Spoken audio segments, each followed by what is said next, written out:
Hey, YouTube, this is Jeff here, doing another deck, doing a video for, I think, what's going to be coming the upcoming formats. I mean, there's still a lot of decks out there that are still going to be useful. Sorry about that. Let me get back to there. Um, Next meta is really going to be interesting. This meta has actually been interesting itself. I mean, with the case of all the, you know, no top back YCS decks. My thoughts of the next upcoming format. Here they are. Um, we've got, of course, we have the Atlanteans. Of course, they're all around. Sorry, I'm zooming in. I mean, all around good deck. I mean, they get so many pluses because of Abyss Megalo. Let me do it this way. This is a lot better because of Abyss Megalo here. We all know what he does. You know, discard two Atlanteans or two water monsters. He can attack twice. I mean, he's the all-around good the tech of the Atlanteans. I'm sorry, I'm zooming in and out here, but he is pretty much the winning condition of their deck. I mean, they could go gun gear, but he is a lot more useful. I mean, because you can get 3+ just off his summoning with your Atlanteans, which is dumb in themselves. Then we're gonna go over to the Fire King here. Fire King High Avatar Granix, is that I think it's how it's pronounced. Basically, it's Sacred Nefties in a more broken meta. I mean, I can go during the standby phase. This card will be destroyed. It doesn't say during your standby phase, so he can come back during your opponent's standby phase. And if your opponent has a big force to be reckoned with, he can really solve your issues. I mean, yes, he can be Starlight Road, he can be Stardust, but the whole idea, he's a 27 attacker, he's a wing beast, so that means he can be horned if you want him to. And then when he's destroyed by battle, especially when one Fire King monster, accept him from your deck.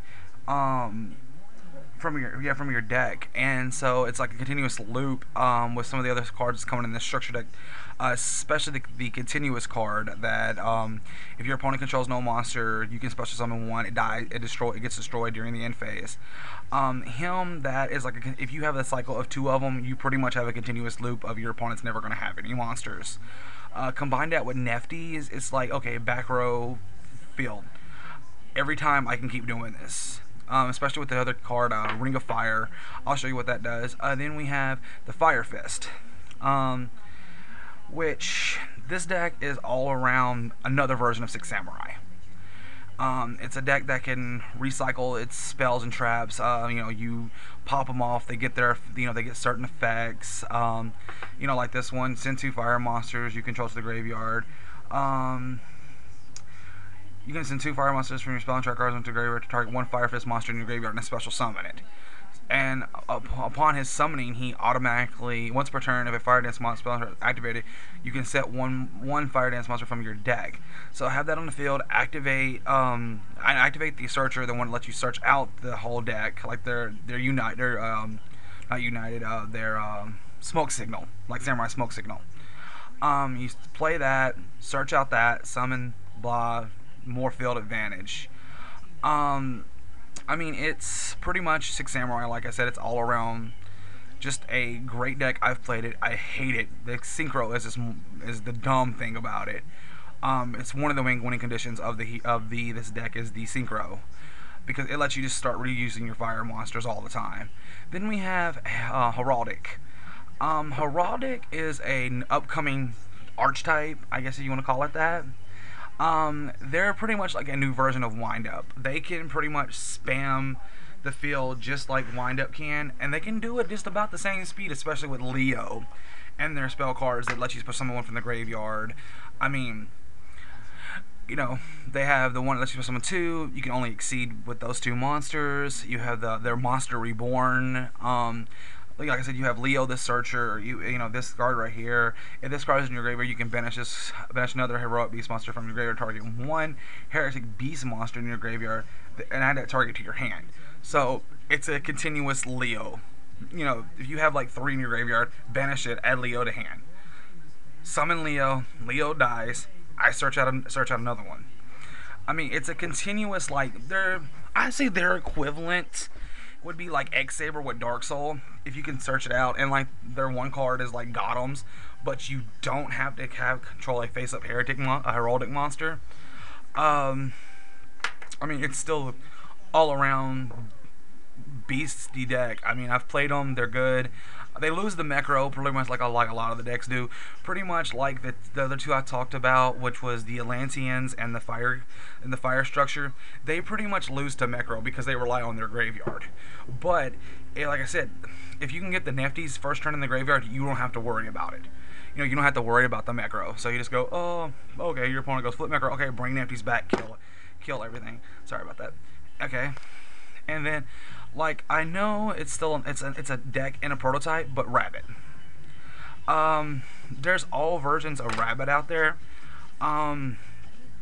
There's pretty much like I said, there's Dino Rabbit, there's Mecro Rabbit, there's pretty much all kinds. They're all the same variant, different decks. But Rabbit is getting more support with the Verse coming out, with the Verse Exceeds, and the Verse monsters themselves, because Helicopter is just dumb. You know, it's a rabbit, it's a wind-up rabbit for a Verse. But Rabbit has different forms. There's Dino, there is Dino Stun with Rabbit main boarded, and there is also a new deck that I'm actually playing with myself. It is Noble Rabbit. I know you've probably seen it. You know, it abuses the Alexander and the Guans and stuff like that. It easily lets you bait into stuff. So you know, it's like I said. I mean, you have the Rabbit builds. They're pretty good, and then I mean, there's another one with the like I said, I'll show you the Exceed for the fire monsters. Where's he at?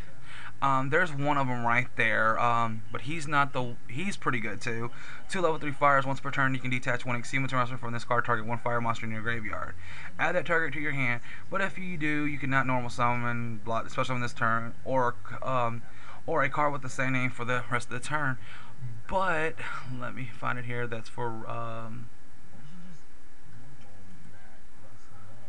give me a second here. I'm trying to find it here.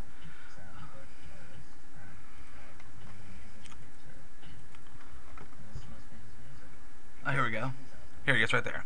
That's the new guy for the fire deck. For the fire fist, because he's a fire fist himself. When this card is Exceed Summon, you can set 1 Fire Dance card, and all the good shenanigans. Once per turn, you can detach 1 Exceed material monster from this card. Negate the effects of all face-up monsters currently on the field, except Beast Warrior type monsters until the end of your opponent's next turn. When this card is sent to the graveyard, you can send 3 Fire Dance spells to your graveyard. To summon 2 level 4 Beast monsters in attack position. So it's a recycle with your, like I said, with your Exceeds. And there's this guy right there. Direwolf, the Terrafang. He is another card that you can also run in the Flameveil Beast, because they're all Beast Warriors or Winged Beast. And the card that I'm... Kochiko. Here he is. The one card that I said is going to make Noble Rabbit pretty good. It's Photon Knight Palladius. He's a light warrior type. He's 2000 attack. Once per turn, you can detach 2 Exceed material. Sorry about that. Target 1 face-up monster your opponent controls. The attack becomes 0 and its effect is negated. Off the break, that's actually pretty good itself. But when this card you control is destroyed by your opponent's card effect, either by battle or by a card's effect, and disintegrate, you draw 1 card. So there's nothing stopped in going, okay, summon Rabbit, pop off, grab grab 2 Alexanders, and Exceed into him, detach, make your opponent's big monster 0, and just swing over with it for pretty much a game. I mean, he's an underrated. He's gonna be like a lot of people going, well, he requires lights. But look, you got Hero, you got Noble Knights. I mean, Light Sworn can run it, Light Rays or whatever you want to call it. I mean, it only requires 2 level 4 lights, which is not that hard. But he is going to be a card to be reckoned with when we finally get him in the new 10s. But like I said, I think these are some of the new decks to be looking out for with the different variants of this guy. and of course the Heretic Archetype and the Fire Fist, the new Archetype. But like I said, YouTube, this is Jeff signing off. All right, later.